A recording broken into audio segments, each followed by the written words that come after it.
আজকে আমরা বাংলাদেশের দিকে তাকালে দেখতে পাই গোটা বাংলাদেশে আজকে অস্থিতিশীল একটা পরিবেশ তৈরি করেছে। বাংলাদেশে এখন ধর্ষণের সেঞ্চুরি করেছে, কথা বলেন ঠিক না বা ঠিক? খবর খুললেই দেখতে পাওয়া যায় বাসের ভিতরে ধর্ষণ। শুধুমাত্র তাই নয়, খবর খুললেই দেখতে পাওয়া যায় স্কুল ছাত্রীকে নিয়ে গিয়ে ধর্ষণ। আজকে বাংলাদেশের স্বাধীনতার 54 বছরে পদার্পণ করার পরেও বাংলাদেশে ধর্ষণ কমলো না, রাহাজানি কমলো না, খুন কমলো না, বাংলাদেশের নারী নির্যাতন কমলো না। এই বাংলাদেশে যদি কোরআনের বিধান প্রতিষ্ঠিত থাকতো, এই পার্লামেন্টে যদি কোরআন দিয়ে পার্লামেন্ট চালানো হতো, তাহলে বাংলাদেশে 54 বছর লাগতো না ধর্ষণ কমাতে, 54 বছর লাগতো না নারী নির্যাতন কমাতে, 54 বছর লাগতো না ইফটিজিং কমাতে। যদি কোরআনের বিধান প্রতিষ্ঠা থাকতো, 54 মিনিটে সারা বাংলাদেশে ধর্ষণ বন্ধ হতো, কথা বলেন ঠিক না বা ঠিক? আমার ভাইয়েরা, সেই কোরআন থেকে কথা বলবো, রাজি আছেন তো আপনারা? সবাই একটু আমার সাথে মোহাব্বতের সাথে বলুন, আউযু বিল্লাহি মিনাশ শাইতানির রাজিম। আপনাদের দিকে আউযু বিল্লাহ বিসমিল্লাহ আছে? একটু জোরে বলেন তো, আছে? আউযু বিল্লাহ বিসমিল্লাহ বলে কি গুনাহ হবে? তাহলে কণ্ঠর সাথে কণ্ঠ মিলে দিয়ে বলুন, আউযু বিল্লাহি মিনাশ শাইতানির রাজিম। বিসমিল্লাহির রহমানির রহিম। ওয়াকাদা রাব্বুকা আল্লা তা'বুদু ইল্লা ইয়্যাহু ওয়া বিল ওয়ালিদাইনি ইহসানা।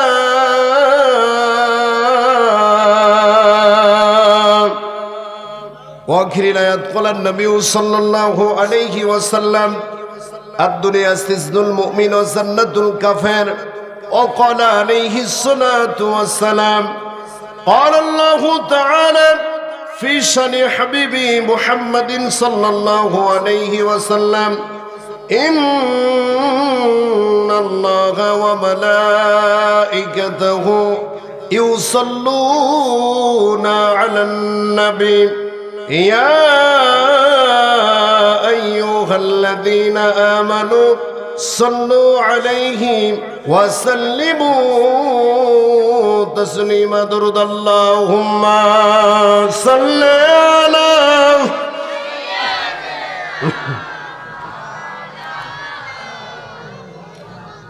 وعلى آله.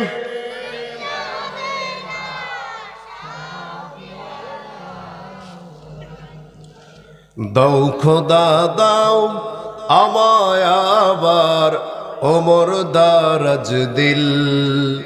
দাও খোদা দাও আমায় আবার ওমর দারাজ দিল। দাও আলীর মতো বীর সেনানী, আলীর মতো বীর সেনানী জাগাতে নিখিল। দাও খোদা দাও আমায় আবার ওমর দারাজ দিল। দাও খোদা দাও আমায় আবার ওমর দারাজ দিল। হামদাকে দাও ঘরে ঘরে জীবন দিতে অকাতরে। আমার কাবা ভাঙতে এলে, আমার কাবা ভাঙতে এলে পাঠাও আবাবিল। দাও খোদা দাও আমায় আবার ওমর দারাজ দিল। দাও খোদা দাও আমায় আবার ওমর দারাজ দিল। সূরা বলুন মারহাবা। আলহামদুলিল্লাহ, সরকারি যুব সমাজের উদ্যোগে ৭ম বার্ষিকী বিশাল ওয়াজ মাহফিলের সুযোগ্য সম্মানিত শ্রদ্ধাভাজন সভাপতি, আজকের মাহফিলের প্রধান অতিথি, বিশেষ অতিথিবৃন্দ, আমার পূর্বে আলোচনা রেখে মঞ্চ ধন্য করেছেন আমার ওস্তাদ সমতুল্লাহ আলেমেদিন, এবং আজকের মাহফিলের প্রধান আকর্ষণ আমার সামনে বসা আমার সম্মানিত বয়োজ্যেষ্ঠ বয়কনিষ্ঠ পিত্ত সমতুল্য মুরব্বীগণ, পদ্মার অবস্থানত আমার সম্মানিতা পর্দানিশী অবলা সরলা আবেদা সালেহা রূপবতী গুণবতী সুজলা সুফলা বাংলার মা ও বোনেরা, মাইকের আওয়াজ দূর পর্যন্ত যায়। শ্রমরতার মুসলমান ভাইয়েরা, বিভিন্ন রাজনৈতিক দলের সম্মানিত নেতাকর্মী ভাইয়েরা, সকলকে লক্ষ্য করে আনুষ্ঠানিকতার মধ্য দিয়ে আমি আপনাদের সঙ্গে সালাম বিনিময় করতেছি। আশা করছি সালামের জবাব আপনারা জোরে শোনেই দেবেন। আসসালামু আলাইকুম ওয়া রাহমাতুল্লাহ। আপনারা সবাই কেমন আছেন? আলহামদুলিল্লাহ, সমস্ত প্রশংসা সুবহান খ্যাতি সেই মহান রব্বুল আলামিনের দরবারে। যে মহান রব্বুল আলামিন আজকে আমাদেরকে এত সুন্দর একটা পরিবেশে গভীর রজনীতে কোরআনের কথা শোনার জন্য কোরআনের ময়দানে একত্রিত হওয়ার মতো তৌফিক দান করে দিয়েছেন। এই জন্য সেই আল্লাহর দরবারে অন্তর গভীর স্থল থেকে মহব্বতের সহিত কালিমাতুশ শুকর আদায় করি। সকলে বলি আলহামদুলিল্লাহ। হয় নাই সকল প্রকার অবহেলিতা অমনোযোগিতা কাটিয়ে চিৎকার করে বলুন আলহামদুলিল্লাহ। বলুন রব্বানা লাকাল হামদ হামদান কাসীরান তাইয়িবান মুবারাকান ফি। প্রশংসা আদায় করলাম কার? আমার সাথে একটু কথা বলতে হবে। প্রশংসা আদায় করলাম কার? প্রশংসা আদায় করলে খুশি হন কে? সুখে থাকলে প্রশংসা আদায় করব কার? দুঃখে থাকলে প্রশংসা আদায় করব কার? সর্বাবস্থায় শুধুমাত্র একমাত্র প্রশংসা পাওয়ার মালিক কে? ওই আল্লাহর দরবারে আমরা চিৎকার করে বলুন আলহামদুলিল্লাহ। দরুদ ও সালাম বর্ষিত হোক মানবতার মতো প্রতীক, মানবতার মুক্তির দিশারি, জাতির পথ প্রদর্শক, জেনে তার আদর্শজীবিত হয়ে সাধারণ মানুষগুলো পেয়েছিল মুক্তির ঠিকানা, অত্যাচারিত অবহেলিত বিপর্যস্ত মানুষগুলো পেয়েছিল শান্তির ঠিকানা। সেই মহান নেতার প্রতি অসংখ্য দরুদ ও সালাম বর্ষিত হোক। সকলে বলি সাল্লাল্লাহু আলাইহি ওয়াসাল্লাম। সম্মানিত উপস্থিতিরা, আমার রাত অনেক গভীর হয়েছে। বেশিক্ষণ আলোচনা আমি আপনাদের সামনে করব না, অল্প সময় আলোচনা হবে। আমি আপনাদের সামনে পবিত্র কোরআনুল কারীমের ভিতর থেকে একটি আয়াতে কারিমা, রাসূলুল্লাহ সাল্লাল্লাহু আলাইহি সাল্লামের অসংখ্য অগণিত হাদিসের মধ্য থেকে একটি হাদিস তেলাওয়াত করেছি। আলোচ্য আয়াত থেকে 10 থেকে 15 মিনিট আলোচনা করব। এবং যেহেতু মা বোনেরা আছে, মা বোনদের জন্য আলোচনা করা দরকার, যদিও তারা নাই এখন সরকার। কথা বলেন ঠিক না ঠিক? এতদিন দেশ দালাপুরে করে দিয়েছে সরকার, আজকে ওয়াজের মাধ্যমে মা বোনদেরকে হালকা ওয়াশ করা দরকার। কথা বলেন ঠিক না ঠিক? এই জন্য মা বোনের আমার, আপনারা টেনশন নেবেন না। আমি জুবাইর বিন কেসাইদ কিছুক্ষণের মধ্যে আপনাদের ওয়াজ করে দেব শুরু। কেননা আপনারা এতদিন ছিলেন আমাদের ঘরে আর বাইরে নাটের গুরু। কথা বলেন ঠিক না ঠিক? প্রাণের ভাইরা আমার, মা বোনদের জন্য আলোচনা হবে 10 মিনিট এবং আমার আলোচ্য আয়াতে কারিমা থেকে আলোচনা হবে 10 থেকে 15 মিনিট। এই 10 থেকে 15 মিনিট 25 মিনিট, এই 25 মিনিট আলোচনা হবে। আপনারা থাকবেন তো ইনশাল্লাহ? একটু জোরে বলেন তো, থাকবেন তো ইনশাল্লাহ? প্রাণের ভাইরা আমার, তার আগে আমি বলতে চাই, আজকের এই মাহফিলে আসতে পেরে বসতে পেরে আপনারা খুশি না বেজার? একটু জোরে বলেন তো, জোর দিয়ে বলেন তো, খুশি না বেজার? যদি খুশি হয়ে থাকেন তাহলে মুখে হাসি নিয়ে একটা তাকবীর দেন। লিল্লাহে তাকবীর, লিল্লাহে তাকবীর। তাকবীর যখন দিবেন, দুইটা হাত টান টান করে উঁচু করে আল্লাহকে দেখাবেন এবং এত জোরে তাকবীর দিবেন, আপনাদের তাকবীরের আওয়াজে এলাকার ভিতরে রামপন্থী, বামপন্থী, নাস্তিক, মোরতাদ, বেঈমান যদি থাকে, তাদের কলিজার ভিতরে যেন ভূমিকম্পের সৃষ্টি হয়। এবং আপনাদের তাকবীরের আওয়াজে যে মানুষগুলো এলাকায় এখনো ঘোরাফেরা করতেছে, ওরা যেন মাহফিল প্যান্ডেলের মধ্যে এসে বসে পড়ে, এমন তাকবীর দেওয়ার দরকার আছে না নাই? একটু জোরে বলেন তো, আছে না নাই? রব্বুল আলামিন পবিত্র কোরআনুল কারীমের ভিতরে বলেন, ওয়া রাব্বাকা ফাকাব্বির। নবী আমার, আপনি পৃথিবীর মানুষদেরকে জানায় দেন, এই পৃথিবীর বুকে উচ্চ কণ্ঠে যদি কোনো স্লোগান দিতে হয়, এই পৃথিবীর ভিতরে কারো নাম নিয়ে যদি উচ্চ আওয়াজ করতে হয়, তবে সেই স্লোগান কোন নেতার নামে হবে না, সেই স্লোগান কোন নেত্রীর নামে হবে না, সেইটা হবে শুধুমাত্র একমাত্র আল্লাহর নামে। কথা বলেন ঠিক না ঠিক? নির্বাচন আসলে তো আমরা অনেক স্লোগান দেই, আমার নেতার চরিত্র ফুলের মতো পবিত্র, নামাজ পড়ে নাই 1 ওয়াক্ত, গাঞ্জা টানে 5 ওয়াক্ত, আলেমন আমাদের ব্যাপারে খুব শক্ত। কথা বলেন ঠিক না ঠিক? এইরকম গাঞ্জা করে নেতার নামে স্লোগান হবে না। রব্বুল আলামিন বলছেন, নবী আমার, আপনি পৃথিবীর মানুষদেরকে জানা যান, এই পৃথিবীতে যদি স্লোগান দিতে হয় তাহলে একজনের নামে দিতে হবে, তিনি কে? শুধুমাত্র তাই নয়, এ পর্যন্ত আমেরিকার নাসা বৈজ্ঞানিকেরা বিজ্ঞানের যতগুলো শাখা এবং প্রশাখা আছে, তার মধ্যে অন্যতম শাখার নাম হলো মহাকাশ বিজ্ঞান। এ পর্যন্ত আমেরিকার নাসা বৈজ্ঞানিকেরা সুদীর্ঘ কাল ধরে কোরআনুল কারীম রিসার্চ করার পর তারা চন্দ্র পর্যন্ত পৌঁছতে পেরেছে। ওয়াল্লাহি, আল্লাহর কসম, চন্দ্রের 1 ইঞ্চি জায়গা যেতে পারে নাই। অথচ বিশ্বনবী সহিহ তিরমিজির ভিতরে বলেন, যদি কোনো মুমিন মুসলমান মুত্তাকি ব্যক্তি এই ধনীর আসনে বসে আল্লাহকে একবার আল্লাহ বলে ডাক দিতে পারে, সে আবার শুধুমাত্র চন্দ্র সূর্য নয়, নূরের পর্দা ব্ল্যাক হোল ভেদ করে আল্লাহর আরশ আজিমে পৌঁছে যায়। চিৎকার করে বলেন আল্লাহু আকবার। আমার ভাইয়েরা তাকবীর দিতে কোনো ভয় আছে? জোরে বলেন তো, ভয় আছে? ভয় ছিল গত 5ই আগস্টের আগে, ভয় ছিল। কথা বলেন ঠিক না ভাই ঠিক? এখন তো মাহফিল করতে গেলে মনে হয় যে কোন বক্তাকে রাখবো, কাকে নিয়ে আসলে ভালো হয়। আর গত 5ই আগস্টের আগে এইরকম ওয়াজ মাহফিল, তাফসির মাহফিল করতে গেলে চিন্তা ভাবনা করা লাগতো থানায় গিয়ে অনুমতি দিবে কিনা। কথা কন নাকি আপনারা?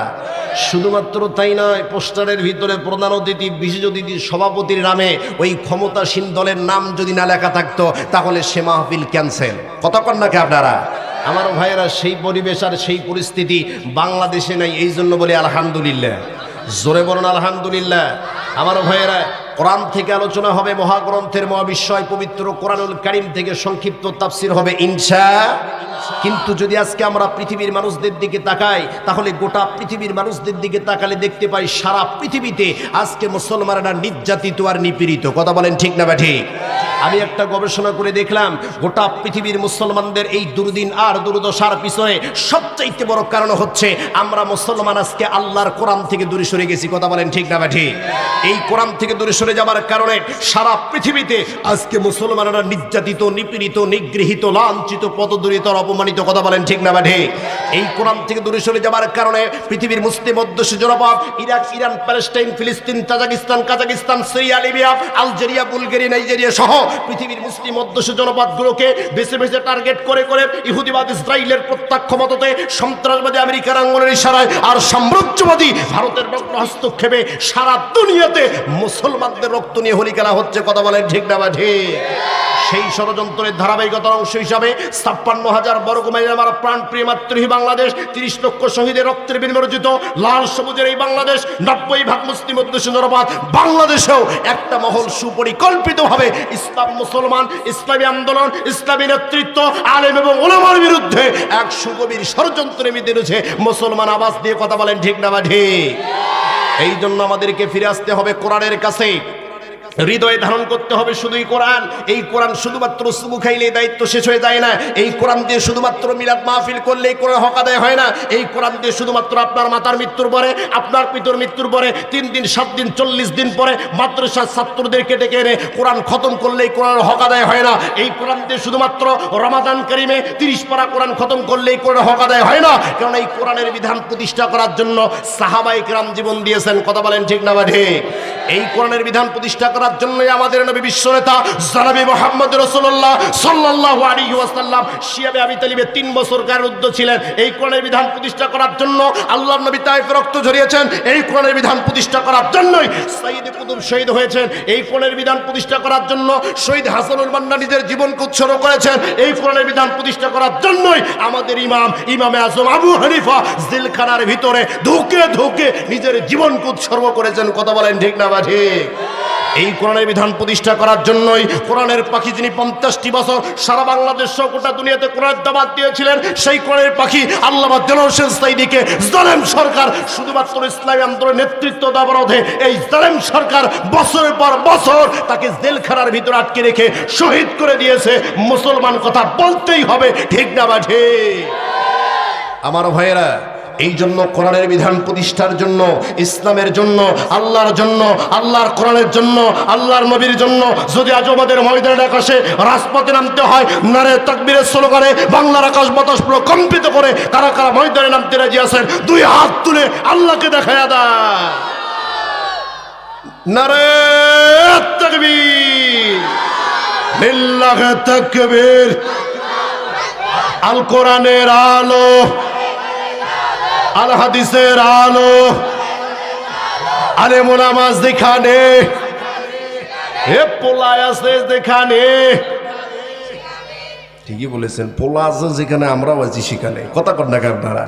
কথা কিন্তু ঠিক। কারণ গত কয়েকদিন আগে একটা খবরে দেখলাম যে বিয়ে বাড়িতে ঝগড়া লাগছে 2 দলের মাঝে। তো বিয়ে বাড়িতে ঝগড়া লাগার পরে 2 দলে হাতাহাতি হয়, 2 দলে আহত হয়, হাসপাতালের ভিতরে বন্দি। এর কারণ হলো একটাই, গোস্ত কম হয়েছে। কি কম হয়েছে? তার মানে হলো খাওয়া আছে যেখানে আমরা আছি সেখানে ইনশাল্লাহ তোবারক আছে, কোনো সমস্যা নাই ইনশা।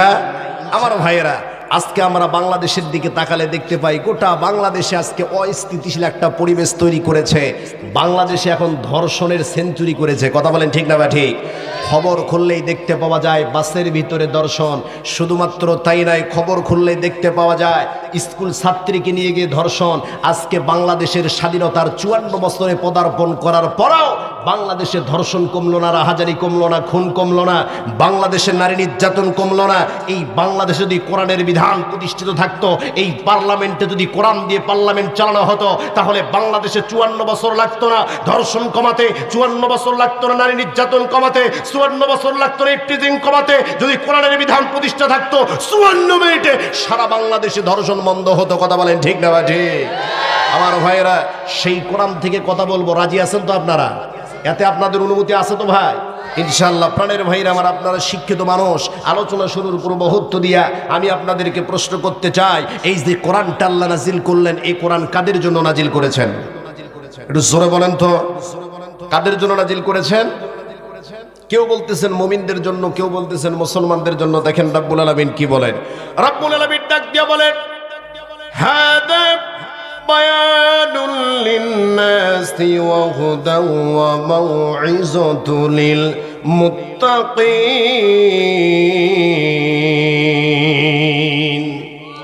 আল্লাহ রাব্বুল আলামিন বলছেন, এই যে বায়ানটা আমি নাজিল করলাম, এই যে কোরআনটা আমি নাজিল করে দিলাম, এই কোরআন শুধুমাত্র মুমিনদের জন্য নাজিল করেছি তা নয়, এই কোরআন শুধুমাত্র মুসলমানদের জন্য নাজিল করেছি তা নয়, এই গোটা কোরআন শুধুমাত্র ইহুদিদের জন্য নাজিল করেছি তা নয়, এই গোটা কোরআন শুধুমাত্র খ্রিস্টান ধর্মাবলম্বীদের জন্য নাজিল করেছি তা নয়। রব্বুল আলামিন ডাক দিয়ে বলেন, হাদা বায়ানুল লিন্নাস, এমন একটা বায়ান নাজিল করলাম, এই পৃথিবীর ভিতরে যতগুলো মানুষ আছে, যতগুলো মানব মণ্ডলী আছে, প্রত্যেকটা মানুষের জন্যই আমি রব্বুল আলামিন এই গোটা কোরআনটা নাজিল করে দিয়েছি। সুবহানাল্লাহ পড়েন। এরপরে রব্বুল আলামিন বলছেন, ওয়া হুদা ওয়া মাউইযাতুল লিল মুত্তাকিন, এই কোরআন হেদায়েত লাভ করবে যারা মুত্তাকি হবে, যারা আল্লাহ ভীরু হবে, এই কোরআন থেকে উপদেশ গ্রহণ করবে আর তারা হেদায়েত লাভ করবে। প্রাণের ভাইরা আমার, এই কোরআন মানবে যারা হেদায়েত পাবে তারা। একটু খেয়াল করে আলোচনায় যাচ্ছে আমার ভাইয়েরা। এই কোরআনের একটা আয়াত আরেকটা আয়াতের তাফসীর করে, কোরআনের একটা আরেকটা আয়াতের ব্যাখ্যা করে।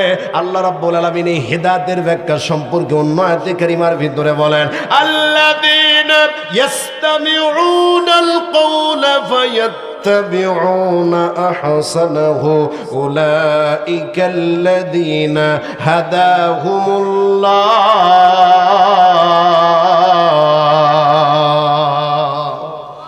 আল্লাহ রাব্বুল আলামিন বলছেন, আল্লাযীনা ইয়াসতামিউনাল কওলা, যারা কোরআনটাকে শুনতেছে এবং যারা ভবিষ্যতে শুনবে, ফায়াত্তাবিউনা, এবং কোরআনটার অনুকরণ আর অনুসরণ করবে।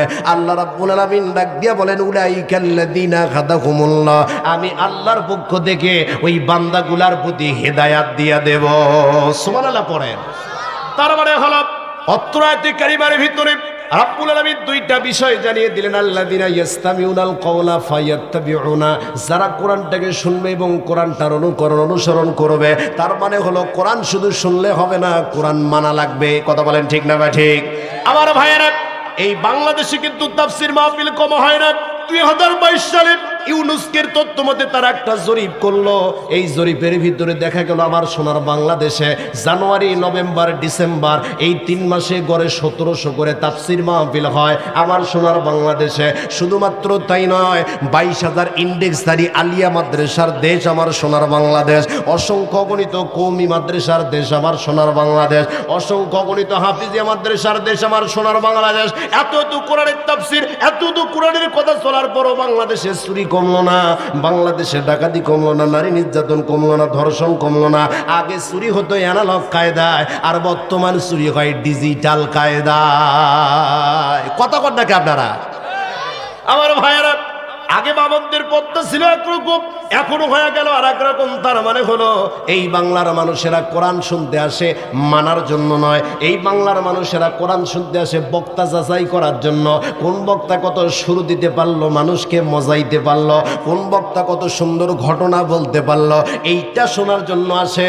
যদি মানুষগুলো কোরআন শোনার জন্য, যদি মানুষগুলো কোরআন থেকে অনুধাবন করার জন্য আসতো, আপনার বয়স আজকে 60 থেকে 65 বছর, এতদিন আপনি যত মাহফিলে গেছেন, একটা করে যদি আমল আমল করতে আপনার জীবনে আজকে আমলের অভাব থাকতো না। কথা কি বুঝতে পারতেছেন? আমার কথা বোঝা যায়? আলোচনা কি চলবে? কিছুক্ষণ চলবে তো প্রাণের ভাইরা আমার। তাহলে আপনি বলতে পারেন হুজুর এই কোরআন কি শুধুমাত্র হেদায়েতের জন্য আসলো নাকি? ও হুজুর কোরআন কি শুধুমাত্র হেদায়েতের কথা বলে নাকি? আমি তো সামাজিক মানুষ, এই সমাজে চলাফেরা করতে গেলে আমাকে রাজনীতি করতে হয়, পৌরনীতি মানতে হয়, সমাজনীতি মানতে হয়, রাষ্ট্রবিজ্ঞান মানতে হয়। ও হুজুর এই কোরআন কি শুধুমাত্র হেদায়েতের কথা বলে নাকি? এগুলা কি কোরআনের ভিতরে আলোচনা আছে নাকি? আপনি যদি কোরআনের কাছে জানতে চান কোরআন শুধুমাত্র তোমার সময় ধরে কি হেদায়েতের কথা, এইগুলো বিষয় আছে নাকি? আল্লাহর কোরআন জানা দিচ্ছে وَنَزَّلْنَا عَلَيْكَ الْكِتَابَ تِبْيَانًا لِكُلِّ شَيْءٍ وَهُدًى وَرَحْمَةً وَبُشْرَى لِلْمُسْلِمِينَ। আল্লাহু আকবার বলে। আমার ভাইয়েরা, আপনি যদি কোরআনের কাছে জানতে চান কোরআন এই বিষয়গুলো তোমার কাছে আছে নাকি? আল্লাহর কোরআন জানা দিচ্ছে ওয়ানাজ্জালনা আলাইকাল কিতাবা তিবয়ানাল লিকুল্লি শাই, এমন একখানা কিতাব আপনার প্রতি নাজিল করেছি যেই কিতাবের ভিতরে এমন কোনো বিষয় বাদ রাখি নাই, কোরআনের ভিতরে আলোচনা করি নাই। এই কোরআনের ভিতরে আমি আল্লাহ সায়েন্স সম্পর্কে কথা বলেছি, এই কোরআনের ভিতরে আর্টস সম্পর্কে আলোচনা করেছি, এই কোরআনের ভিতরে কমার্স সম্পর্কে আলোচনা করেছি। রব্বুল আলামিন ডাক দিয়ে বলতেছেন তিবয়ানাল লিকুল্লি শাই, প্রত্যেকটা বিষয়ের সুস্পষ্ট বর্ণনা আমি রব্বুল আলামিন কোরআনুল কারীমের ভিতরে সন্নিবেশিত করে দিয়েছি। সুবহানাল্লাহ। আমার ভাইয়েরা, আপনারা বলতে পারেন হুজুর তাহলে আমি কোরআনকে প্রশ্ন করতে চাই, কোরআন তোমার ভিতরে যেহেতু সব প্রশ্ন উত্তর দিয়ে দাও, ও কোরআন এই পৃথিবীর বুকে তুমি কেন নাজিল হইলা? এই পৃথিবীর বুকে তোমার প্রয়োজনটা কি? ও কোরআন একটু জানায়া দাও তোমার দরকারটি এই পৃথিবীতে। আপনি যদি আল্লাহর কোরআনের কাছে এই প্রশ্ন করেন, আল্লাহর কোরআন জানা দিচ্ছে কিতাবুন আনসালনাহু ইলাইকা লিতুখরিজান নাসা মিনাজ যুলুমাতি ইলান নূর।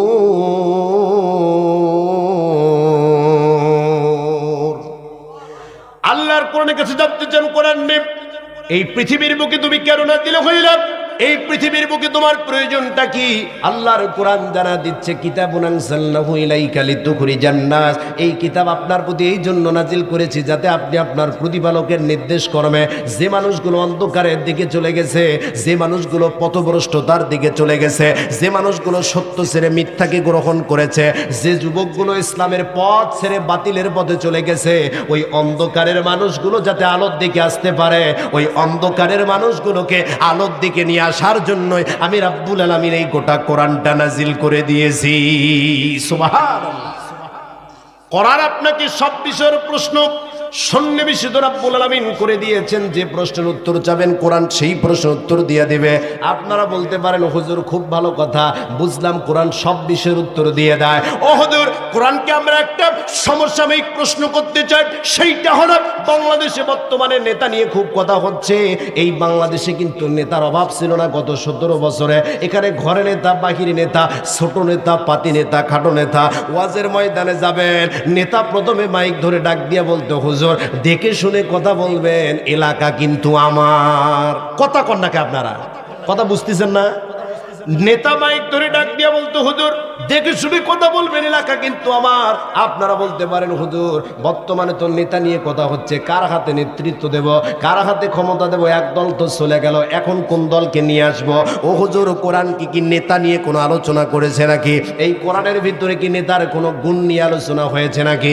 আপনি যদি কোরআনের কাছে এই প্রশ্ন করেন, আল্লাহর কোরআন জানা দিচ্ছে আল্লাযীনা ইম্মাক্কানাহুম ফিল আরদি আকামুস সালাতা ওয়া আতুজ যাকাতা ওয়া আমরু বিল মা'রুফি ওয়া নাহাউ আনিল মুনকার। আল্লাহু আকবার বলে।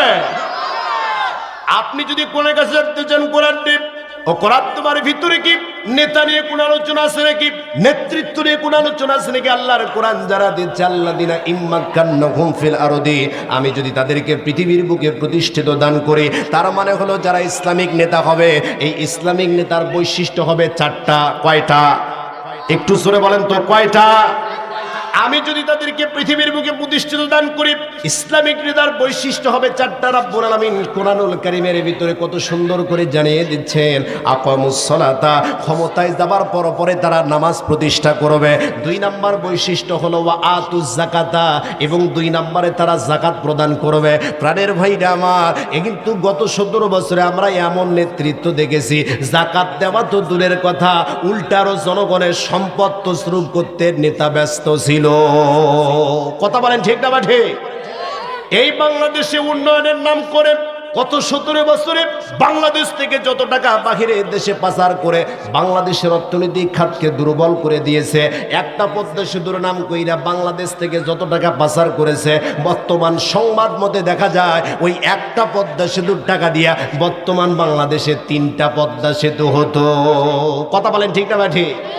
এইভাবে বাংলাদেশ থেকে টাকাগুলো পাচার করে নিয়ে বাংলাদেশের অর্থনৈতিক খাতকে দুর্বল করে দিয়েছে। প্রাণের ভাইরা আমার, তাহলে নেতার 2 নাম্বার বৈশিষ্ট্য হলো নামাজ প্রতিষ্ঠা করার পরে 2 নম্বরে যাকাত আদায় করবে। কিন্তু যাকাতের ব্যবস্থা আজকে বাংলাদেশে প্রচলন নাই। এই বাংলাদেশে যদি রাষ্ট্রীয়ভাবে যাকাতের ব্যবস্থা, যাকাত খাত চালু থাকতো, আমার মন ডাক দিয়া বলে এই বাংলাদেশে কোনো দরিদ্র লোক খুঁজে পাওয়া যেত না। কথা বলেন ঠিক না ঠিক?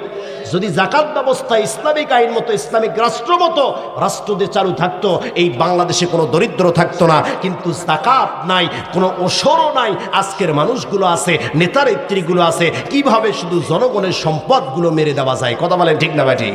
এই নেতাদেরকে যখন 5ই আগস্ট চলে গেল, নেতাদেরকে আর হারিকেন লাগে খুঁজে পাওয়া যায় না। যত নেতা আছে এরা যে কই গেল, বাংলাদেশের মানুষদের ন্যাম্পনাকেও খুঁজে পায় না। কথা বলেন ঠিক না ঠিক? এলাকার এমপি সাহেব পালিয়ে বেড়াচ্ছ কেন? জেলার এমপি সাহেব পালিয়ে বেড়াচ্ছ কেন? শুনেছি দুদুকের খাতায় তোমার নাম, হায়রে শুনেছি দুদুকের খাতায় তোমার নাম। আগে কি সুন্দর দিন কাটাইতাম আমরা, আগে কি সুন্দর দিন কাটাইতাম। নেতা বলতেছে, খেয়াল করেন, বর্ষাকাল আইতো কি যে ভালো লাগতো, রিলিফের মাল পাইয়া আনন্দ করতাম। বর্ষাকাল আইতো কি যে ভালো লাগতো, রিলিফের মাল পাইয়া আনন্দ করতাম। কিছু মাল বিলাইয়া ভিডিও করিয়া, কিছু মাল বিলাইয়া ভিডিও করিয়া, বাকি মাল দিয়াই আমার গুদাম ভরাইতাম, হায়রে বাকি মাল দিয়াই আমার পেটটা ভরাইতাম। আগে কি সুন্দর দিন কাটাইতাম আমরা, আগে কি সুন্দর দিন কাটাইতাম। আওয়াজ দিয়ে কথা বলেন ঠিক না বা ঠিক? জোরে বলেন ঠিক না বা ঠিক? ভোটা সে ভোট যায়, বছরটা বদলায়, আমি সরকার ঠিকই থাকি হায়। ভোটা সে ভোট যায়, বছরটা বদলায়, আমি এমপি সাহেব ঠিকই থাকি হায়। ভোটেছে দল বড়, দলেছে পেট বড়, ভোটেছে দল বড়, দলেছে পেট বড়, তাই তো এ দল ডিগবাজি খাইতাম, হায়রে তাই তো এ দল ডিগবাজি খাইতাম। আগে কি সুন্দর দিন কাটাইতাম আমরা, আগে কি সুন্দর দিন কাটাইতাম। মুসলমান আওয়াজ দিয়ে কথা বলেন ঠিক না বা ঠিক? আমার ভাইয়েরা, তাহলে ইসলামিক নেতার 2 নাম্বার বৈশিষ্ট্য হলো ক্ষমতায় যাওয়ার পরে ওয়াতুজ যাকাত, তারা যাকাত প্রদান করবে। 3 নম্বরে হলো আমরু বিল মা'রুফি, তারা মানুষদেরকে সৎ কাজ করার জন্য বলবে। 4 নম্বর হলো ওয়া নাহা আনিল মুনকার, এবং তারা মানুষদেরকে অন্যায় অশ্লীল কাজ থেকে বিরত রাখার চেষ্টা করবে। প্রাণের ভাইরা আমার, তাহলে বর্তমান বাংলাদেশে রাব্বুল আলামিন যে 4টা বৈশিষ্ট্যের কথা জানা দিলেন কোরআনুল কারীম, কথা বলে কেন তো আমার ভাইয়েরা খেয়াল করেন। তাহলে ইসলামিক আইন মতো যদি নেতৃত্ব দিতে চান, ক্ষমতা দিতে চান, 4টা বৈশিষ্ট্য দেখতে হবে। কোন ব্যক্তির মাঝে 4টা বৈশিষ্ট্য আছে আমার ভাইয়েরা? অবশ্যই 4 গুণওয়ালা ব্যক্তিকে নেতার বাসনে আমাদেরকে বসাতে হবে। তাহলে কোরআনের কাছে আপনি যে বিষয় জানতে চান, কোরআন সেই বিষয়ের উত্তর দিয়ে দেয়। প্রাণের ভাইরা আমার, আমি আপনাদের সামনে পবিত্র কোরআনুল কারীমের সূরা বনী ইসরাঈলের 23 নম্বর আয়াতে কারিমা তেলাওয়াত করেছি। আজকের আলোচনার বিষয়বস্তু নির্ধারণ করেছি মাতা পিতার প্রতি সদ্য ব্যবহার, মাতা পিতার প্রতি ভালো ব্যবহার। আজকে যদি আমরা এলাকার ভিতরে তাকিয়ে দেখতে পাই, আজকের সন্তানগুলো মাতা পিতার কথা শুনতে চায় না। কথা বলেন ঠিক না বা ঠিক? আজকের যুবকেরা পিতামাতার কথাগুলো শ্রবণ করতে চায় না, মা বাবার কথা শুনতে চায় না, কিন্তু রব্বুল আলামিন কোরআনুল কারীমের ভিতরে মা বাবার বৈশিষ্ট্য, মা বাবার প্রতি সদাচরণ সম্পর্কে আয়াত নাজিল করেছেন। রব্বুল আলামিন বলেন, ওয়াকাদা রাব্বুকা আল্লা তা'বুদু ইল্লা ইয়াহু ওয়া বিল ওয়ালিদাইনি ইহসানা। আল্লাহু আকবার বলে। রব্বুল আলামিন ডাক দিয়ে বলছেন, ওয়াকাদা রাব্বুকা আল্লা তা'বুদু, তোমার প্রতিপালক তোমাদেরকে নির্দেশ প্রদান করতেছেন যে আল্লাহ তা'বুদু, এক আল্লাহ ছাড়া কারোর ইবাদত করা যাবে না, আল্লাহর ইবাদত করতে হবে, শুধুমাত্র একমাত্র আল্লাহর ইবাদত করতে হবে। 2 নাম্বার নির্দেশনা দিচ্ছে ওয়াবিল ওয়ালিদাইনি ইহসানা, আল্লাহর ইবাদত করার পরে তোমাদেরকে নির্দেশনা দিয়ে দিলাম ওয়াবিল ওয়ালিদাইনি ইহসানা, পিতামাতার সঙ্গে ভালো ব্যবহার করো, পিতামাতার সঙ্গে সদ্যোচারণ করো।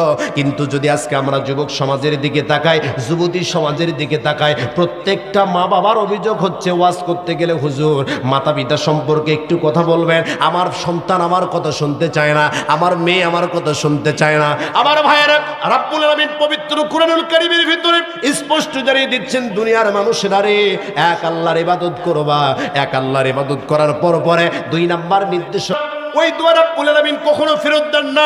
মা যদি কোনো সন্তানের কল্যাণের জন্য দোয়া করে, ওই মায়ের দোয়া কোনোদিন ফেরত দেওয়া হয় না। আমার ভাইয়েরা, এই জন্য মায়ের সঙ্গে খারাপ ব্যবহার করা যাবে না, খারাপ আচরণ করা যাবে না। রব্বুল আলামিন জানা দিচ্ছেন, ইম্মা ইয়াবলুগান্না ইনদাকাল কিবারা আহাদুহুমা আও কিলাহুমা, যদি তোমার জীবদ্দশায় তোমাদের মাতা পিতার মধ্য থেকে একজন অথবা তাদের 2 জন বার্ধক্যে উপনীত হয়ে যায়, তবে তাদের সঙ্গে উপ শব্দটাও বলো না, তাদেরকে ধমক দিয়ে কথা বলো না, তাদেরকে রাগ হয়ে কথা বলো না। আপনি বলতে পারেন, হুজুর তাহলে কেমনে কথা বলবো? রব্বুল আলামিন আয়াতের শেষ অংশে জানা দিচ্ছেন, ওয়াকুল্লাহুমা কওলান কারীমা, তাদের সঙ্গে সম্মানজনক কথা বলো, নম্রভাবে কথা বলো। এই ঘোষণা রব্বুল আলামিন কোরআনুল কারীমের ভিতরে স্পষ্টভাবে জানিয়ে দিয়েছেন। সুবহানাল্লাহ পড়ে। আমার ভাইয়ারা, মা যদি দোয়া করে সেই দোয়া কবুল হয়ে যায়, আর যদি বা কোনো বদদোয়া করে সেই দোয়া রব্বুল আলামিন সঙ্গে সঙ্গে কবুল করে নেন। বনী ইসরাইলের ভিতরে একজন আবেদ ছিল, নাম হলো জুরাইস। এই জুরাইস নামের আবেদ 1 নয় 2 নয় অনেক দিন ধরে আল্লাহর ইবাদত করে, ধার্মিক একজন মানুষ। এই ব্যক্তিটা একটা নিজস্ব উপাসনালয় তৈরি করেছে, ওই উপাসনার ভিতরে ইবাদত করে, বাহিরের মানুষের সঙ্গে তার কোনো প্রকারের যোগাযোগ নাই। আমার ভাইয়েরা, এই ব্যক্তি একদিন নফল নামাজ আদায় করতেছিল।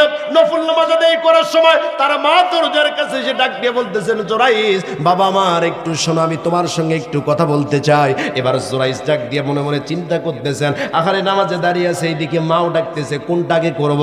নামাজ পড়বো নাকি মায়ের ডাকে সাড়া দেব? নফল নামাজের চাইতে মায়ের ডাকে সাড়া দিতে হবে। জুরাইস মনে মনে চিন্তা করতেছে, আমি নামাজের ভিতরে এত মজা পেয়েছি, মায়ের ডাক আমি আর শুনবো না। প্রথমবার যখন চলে গেল, দ্বিতীয়বার সে মা আবার ডাক দিয়ে বলতেছেন, বাবা জুরাইস, আমি তোমার সঙ্গে একটু কথা বলতে চাই। এবার জুরাইস নামাজের ভিতরে দাঁড়িয়ে আছে, নফল নামাজ, মনে মনে চিন্তা করতেছে, আরে নামাজ পড়বো নাকি মায়ের সঙ্গে কথা বলবো। এই চিন্তা ভাবনা করতে আবার বলতেছেন, ঠিক আছে নামাজ পড়বো, মায়ের সঙ্গে কথা বলবো না। 1 বার 2 বার 3 বার যখন চলে গেল, তার মা বিরক্ত হয়ে গেলেন, ডাক দিয়ে বলতেছেন, জুরাইস রে, আমি তোমাকে আজকে 1টা নয় 2টা নয় 3টা বার তোমার দরজায় এসে নক করলাম, তোমাকে ডাক দিলাম, কিন্তু তুমি আমার কথা শুনলা না। ও জুরাইস রে, আমি দোয়া করতেছি, আমি তোমার জন্য দোয়া করে দিলাম, ব্যভিচারী মহিলার মুখ না দেখা পর্যন্ত তোমার যেন মৃত্যু না হয়। নাউজুবিল্লাহ পড়ে। ব্যভিচারী মহিলা বোঝেন আপনারা? ব্যভিচারী হচ্ছে যে মহিলা জেনা অশ্লীলতার ভিতরে নিমজ্জিত আছে, এই মহিলাকে বলা হয় ব্যভিচারী মহিলা। মা দোয়া করতেছে, ও জুরাইস রে, 3টা বার তোমাকে ডাক দিলাম, তুমি আমার ডাক দিয়ে সাড়া দিলা না, আমি দোয়া করে দিলাম, ব্যভিচারী মহিলার মুখ না দেখা পর্যন্ত যেন তোমার মরণ না। আমার ভাইয়েরা, ওই জামানার ভিতরে, ওই এলাকার ভিতরে এমন একজন মহিলা ছিল, যে মহিলাটা অন্যায়ের ভিতরে নিমজ্জিত ছিল, ব্যভিচারের ভিতরে নিমজ্জিত ছিল। ওই মহিলা একদিন মনে মনে চিন্তা করতেছে, জুরাইদের সঙ্গে অপকর্ম করব, তার মানে হলো জেনা করব, জুরাইদের সঙ্গে জেনার ভিতরে লিপ্ত হয়ে যাব। মহিলা মানুষ কিন্তু বড় মারাত্মক জিনিস, মহিলা মানুষ কিন্তু বড় কঠিন জিনিস। আজকের যুব সমাজ মহিলা মানুষকে চিনতে পারে নাই। এই জন্য প্রত্যেকটা যুব সমাজ খেয়াল করে দেখবেন, মেয়ের পিছনে খালি দৌড়ায়। কথা কন নাকি আপনারা? যুব সমাজের চরিত্র এত অধপতন হয়ে গেছে, যুব সমাজ এমন ভাবে মেয়ের পিছনে আকৃষ্ট হয়ে গেছে, অনেক যুবক তো মনে করে এই মেয়েকে যদি না পায় তাহলে আমার পুরো জীবনটাই বৃথা। কথা বলেন ঠিক না বা ঠিক? আমার ভাইয়েরা, যুবক সমাজের নিয়ে যদি আপনি আলোচনা করতে যান তাহলে একটা কথা না বললেই নয়, সেইটা হলো পরনে পোশাক থাক বা না থাক, পেটে ভাত থাক বা না থাক, হাতে একটা মোবাইল থাকা লাগবে। কথা কন নাকি আপনারা? এটা হলো বর্তমান যুব সমাজের বাস্তবতা। বাবার চাউল কিনে খাবার টাকা নাই, ছেলের হাতে 30,000 35,000 টাকা দামি ফোন। বাবার কর্ম করে খাবার টাকা নাই, ছেলের হাতে 50,000 টাকা দামি ফোন। এটা বর্তমান সমাজের বাস্তবতা। কথা কন নাকি আপনারা? বাবা যদি কাজ করার জন্য ডাকে, ছেলে বলে আমার পড়াশোনা আছে, কাজ করা যাবে না। কিন্তু অনেক যুবক আছে এই ফোন কেনার জন্য আর ফোনে এমবি তোলার জন্য মানুষের জমিতে কামলা দেয়। কথা কন নাকি আপনারা? আপনাদের খারাপ লাগতেছে ভাইরা? শেষ করে দেব আমার ভাইরা। তাহলে ইবনে জুরাইস তার মায়ের ডাকে যখন সাড়া দিলেন না, মা বলতেছেন বাবারে, তোমার যেন ব্যভিচারী মহিলার মুখ না দেখা পর্যন্ত তোমার মরণ না হয়। এবার যখন ওই মহিলা জেনা করার জন্য ওই পুরুষের সঙ্গে তার সঙ্গে গিয়েছে, কিন্তু জুরাইস তো হচ্ছে ধার্মিক ব্যক্তি, তিনি তার ডাকে সাড়া দিলেন না। এবার ওই মহিলা মনে মনে চিন্তা করতেছে, আমি যদি এই জুরাইজের সঙ্গে জেনা করতে অপকর্ম করতে পারলাম না, এবার একটা রাখালের সঙ্গে অপকর্ম করেছে। অপকর্ম করার পরে অন্তঃসত্ত্বা হয়ে যখন একটা সন্তান জন্ম দিয়েছে, সন্তান জন্ম দেওয়ার পরে লোক সমাজের ভিতরে ডাক দিয়ে বলতেছেন, জুরাইস আমার সঙ্গে অন্যায় করেছে, অশ্লীল কাজ করেছে, এর বিচার আমি চাই। এবার সবগুলো লোক যখন জুরাইজের কাছে চলে গিয়েছে, যাবার পরে তার উপাসনালয় ভেঙে দিয়েছে। ডাক দিয়ে বলতেছেন, জুরাইস রে, তুমি নাকি এই মহিলার সঙ্গে এই কাজ করেছো? ডাক দিয়ে বলতেছেন, আল্লাহি, আল্লাহর কসম আমি এই কাজ করে নাই। বলতেছেন, তোমার পক্ষে সাক্ষী কোথায়? ডাক দিয়ে বলেন, আমার পক্ষে কোনো সাক্ষী নাই, তবে যদি তোমরা বলো তাহলে এই যে ছোট্ট সন্তানটা আছে, ছোট্ট নবজাতক সন্তানটা, এই সন্তানটাকে যদি তোমরা জিজ্ঞেস করো তাহলে সে বলে দেবে তার পিতাকে। এবার যখন সন্তানকে জিজ্ঞেস করা হলো, ও সন্তান বলো তো তোমার পিতাকে? ডাক দিয়ে বলতেছেন, আমার পিতা জুরাইজ নয়, আমার পিতা হচ্ছে ওই রাখাল। আল্লাহু আকবার বলে। আমার ভাইয়েরা, এই জন্য মাতা পিতার যদি দোয়া করে সেই দোয়া রব্বুল আলামিন কবুল করে নেন, আবার যদি মাতা পিতা বদদোয়া করে সেই দোয়াও রব্বুল আলামিন কবুল করে নেন। এই জন্য আজকের আলোচনার মূল বিষয়বস্তু হচ্ছে মাতা পিতার সঙ্গে ভালো ব্যবহার। যুবক সমাজ যারা আছো, অবশ্যই অবশ্যই মাতা পিতার সঙ্গে ভালো ব্যবহার করতে হবে। কথা বলেন ঠিক না? ঠিক প্রাণের ভাইরা আমার, রাত অনেক গভীর হয়েছে, আর আলোচনা করার সুযোগ নাই, আর এত রাতে আলোচনা করাও ঠিক নয়। কথা বলেন ঠিক না? ঠিক।